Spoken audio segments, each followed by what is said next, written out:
Bawat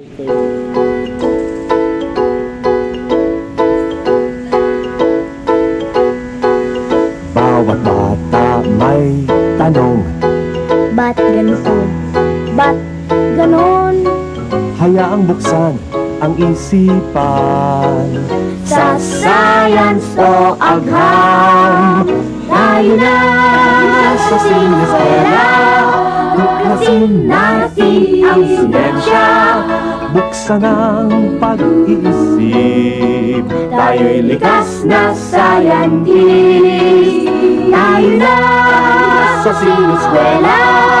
Tuklasin natin ang siyensya. Kinabukasan ng ating bayan, siguradong makakamtan. Maayong adlaw mga kasi-eskwela.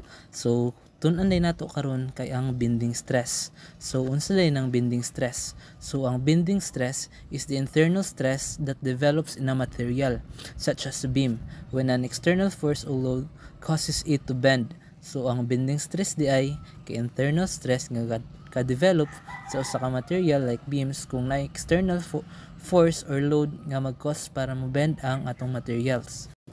So unsa na to pagkuha ang ato ang bending stress? So para makuha tong bending stress is natay formula nga sigma is equals to my over I, where m is muna siya ato ang bending moment and y is the distance of fiber from the neutral axis, and atong I pod is muna atong centroidal moment of inertia. So para makuha ang ato ang m or ang atong bending moment is pwede ta mag-create og shear end moment diagram.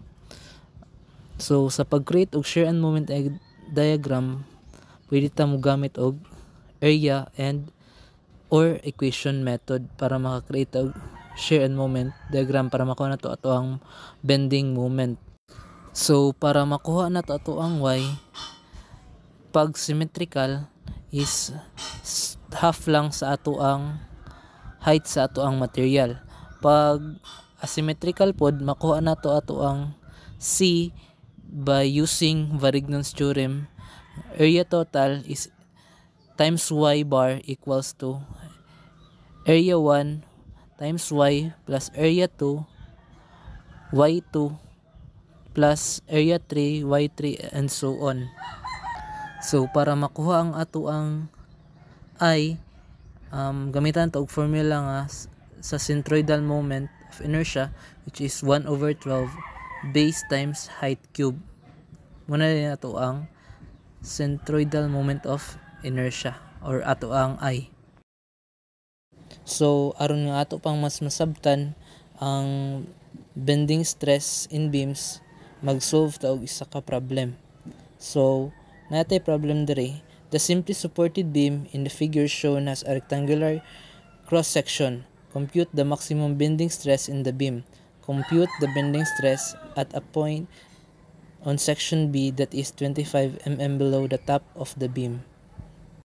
So first is kung ano to ang mga reactions. So mag-moment sa A is equals to 0, positive counterclockwise. So we have negative 18 times 1.5 minus 15 times 2 plus RE times 3 equals to 0. Makuha na tong RE nga 19 kN.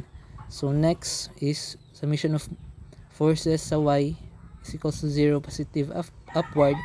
We have negative 18 minus 15 plus RA plus 19 is equals to 0.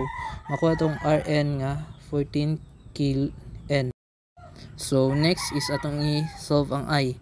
So I is equals to 1 over 12 base nga 120 times height nga 200 cube. So we have I nga 80 times 10 raised to 6. So next is mag-create ta og shear end moment diagram. So para sa atong shear diagram nagamit ta og area method. So follow lang kana siya, muna siya tuang area method sa tuang shear. Ang next pod is mag-create moment diagram.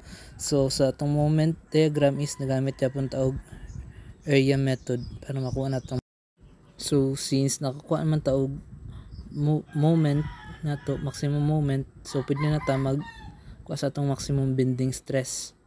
So muna nato siyang maximum bending stress.